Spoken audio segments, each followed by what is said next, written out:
അതിന് നിങ്ങൾ എനിക്ക് ഫോൺ തന്നിരുന്നോ? ആടി, നിനക്ക് ഞാൻ ഫോണും കൂടെ തരാം.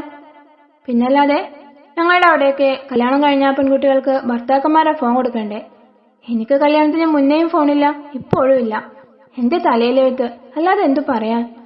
അവൾ താഴെ വിരിച്ച് ഷീറ്റിൽ കിടന്ന് പുതപ്പ് ദേഹത്തേക്ക് വലിച്ചിട്ടുകൊണ്ട് പറഞ്ഞു. എന്തൊക്കെയോ പിറുപിറുത്തുകൊണ്ട് അഭി കട്ടിലിലും കിടന്നു. എന്തിനാ അച്ഛന്റെ നമ്പർ എന്ന് പറഞ്ഞാ, വേണമെങ്കിൽ ഞാൻ ഓർത്തെടുത്ത നമ്പർ പറയാൻ ശ്രമിക്കാം. ചാരു ഇടം കണ്ടിട്ട് തല ഉയർത്തി കട്ടിലിൽ കിടക്കുന്ന ദേവിനെ നോക്കി.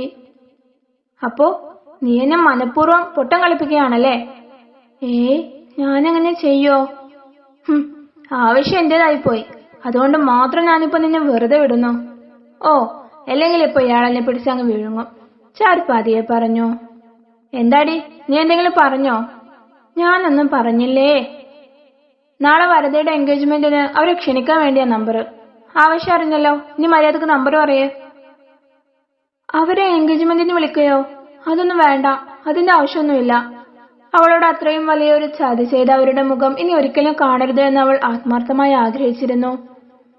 ഇവിടെയുള്ള പരിപാടിക്ക് ആരൊക്കെ വിളിക്കണം വേണ്ട എന്ന് നിന്റെ തീരുമാനം കിട്ടിയിട്ട് വേണ്ട. അവരെ വിളിക്കണ്ട പ്ലീസ്. നിനക്കെന്താ ഭ്രാന്താണോ? അവര് വരുന്നത് നിനക്കെന്താ പ്രശ്നം? സാധാരണ കല്യാണം കഴിഞ്ഞ പെൺകുട്ടികൾക്ക് അവരുടെ അച്ഛനെയും അമ്മയെയും കാണാനൊരു അവസരം കിട്ടുക എന്ന് പറയുമ്പോ സന്തോഷമായിരിക്കും ഉണ്ടാവുക.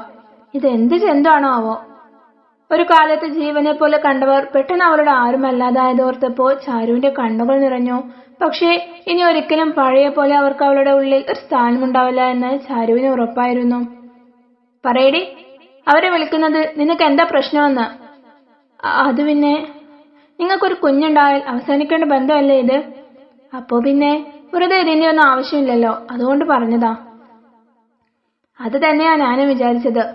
നിന്നെ തന്നെ ഞാൻ ഇവിടെ നിർത്തുന്നത് എന്റെ ഗതികേടുകൊണ്ടാ. നിന്റെ വീട്ടുകാരെ കൂടെ ഇവിടേക്ക് വിളിച്ചു വരുത്താൻ എനിക്ക് യാതൊരു താല്പര്യമില്ലായിരുന്നു. പക്ഷേ ഇതൊന്നും എന്റെ വീട്ടുകാർക്ക് അറിയില്ലല്ലോ. നിന്റെ എന്റെ അച്ഛൻ ഓൾറെഡി പരിപാടിക്ക് വിളിച്ചിട്ടുണ്ട്.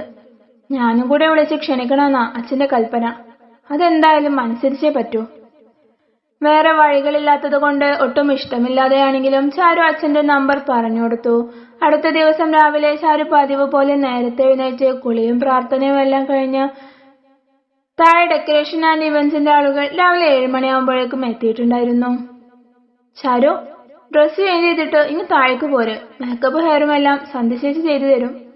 സന്ധ്യ ചേച്ചിയോ? അതാരാ? അത് നമ്മുടെ ഫാമിലി മേക്കപ്പ് ആർട്ടിസ്റ്റ് ആണ്.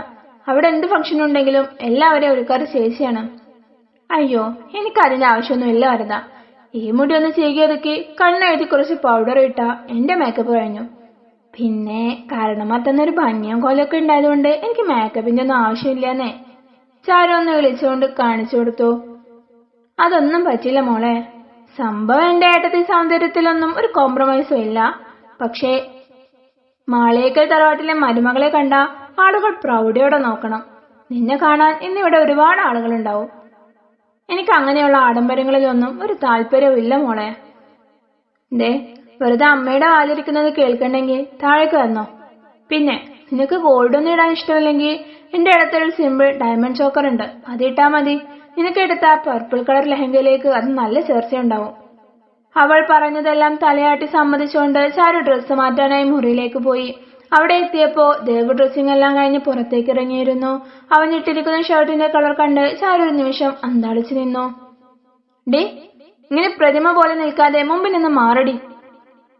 ഈ ഷർട്ട്, നിങ്ങളോട് ആരെ കളർ ഷർട്ട് എടുക്കാൻ പറഞ്ഞേ? ചാരു സ്വബോധം വീണ്ടെടുത്തുകൊണ്ട് ചോദിച്ചു.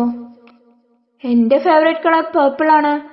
അവനത് പറഞ്ഞതും തന്റെയും ഏറ്റവും ഇഷ്ടമുള്ള കളർ അത് തന്നെയാണല്ലോ എന്ന കാര്യം ഓർത്തു അവൾ. പണ്ട് മുതലേ ഡ്രസ്സ് എടുക്കാൻ പോയാൽ അവളുടെ കണ്ണുടക്കൽ പർപ്പിൾ കളർ ഡ്രസ്സിലാണ്. ഷോപ്പിൽ പോയപ്പോ ആ കളറുള്ള ഒരു അടിപൊളി ഷർട്ട് കണ്ടു, അപ്പോ എടുത്തു. അല്ല, നീ എന്തിനാ അതൊക്കെ അന്വേഷിക്കുന്നേ? എന്റെ കാര്യങ്ങളിൽ ആവശ്യമില്ലാതെ ഇടപെടാൻ വന്നാലുണ്ടല്ലോ. അത്രയും പറഞ്ഞുകൊണ്ട് അവളുടെ മറുപടിക്ക് കാത്തു നിൽക്കാതെ അവളെ മുമ്പിൽ നിന്നും തള്ളി മാറ്റിക്കൊണ്ട് അവൻ അവിടെ നിന്നും പോയി.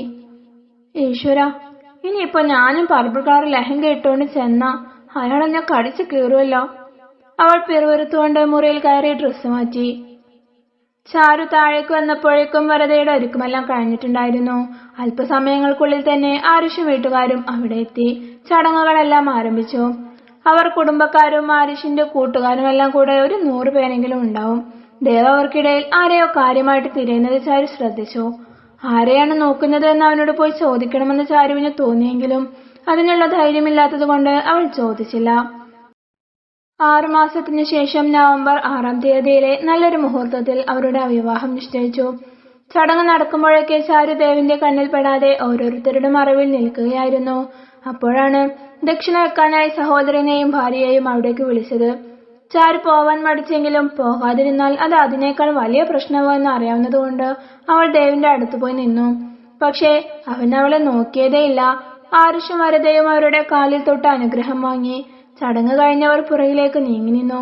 പെട്ടെന്ന് തന്നെ ദേവിന്റെ നോട്ടം തട്ടാതെ അവന്റെ അരികിൽ നിന്നും മാറാനൊരുങ്ങിയപ്പോഴാണ് അവളുടെ കയ്യിൽ കിടക്കുന്ന വള അവന്റെ പാന്റിൽ കൊളുത്തുന്നത്. പെട്ടല്ലോ ഭഗവാനെ! ചാരു പതിയെ അത് വേർപെടുത്താൻ ശ്രമിച്ചു. നീ ഇതെന്താടി ചെയ്യുന്നേ? വൃത്തിയിട്ടോളെ!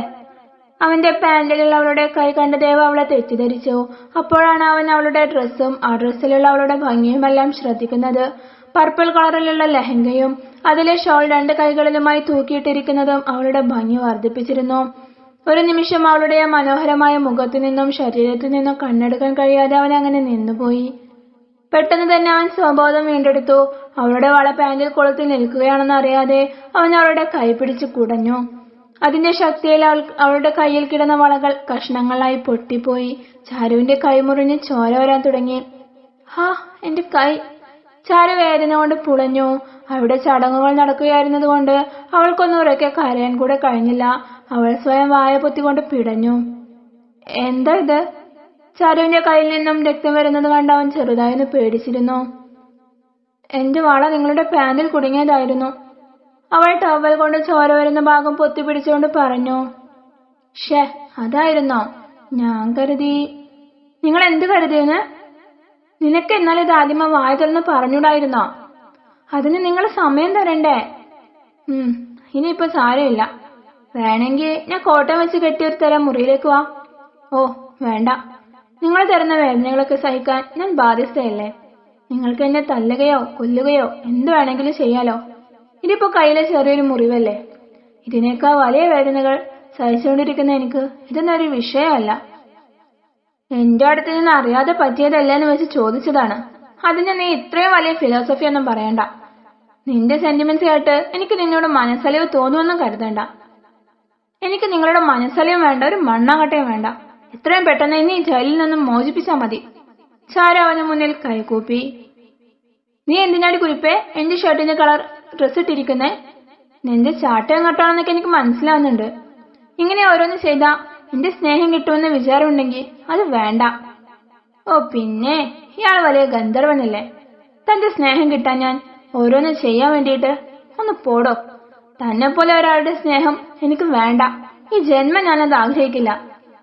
പിന്നെ ഈ ഡ്രസ്സ്, അത് തന്നേക്കാൾ മുന്നേ ഞാനാണ് എടുത്തത്.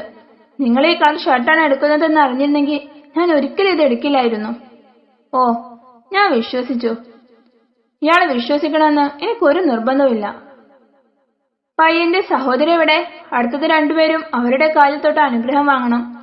പൂജാരിയുടെ ആ വാക്കുകൾ ദേവിന്റെ കാതുകളിൽ പതിച്ചതും അവൻ സ്റ്റേജിന്റെ മുന്നിലേക്ക് ഓടിപ്പോയി. തുടരും.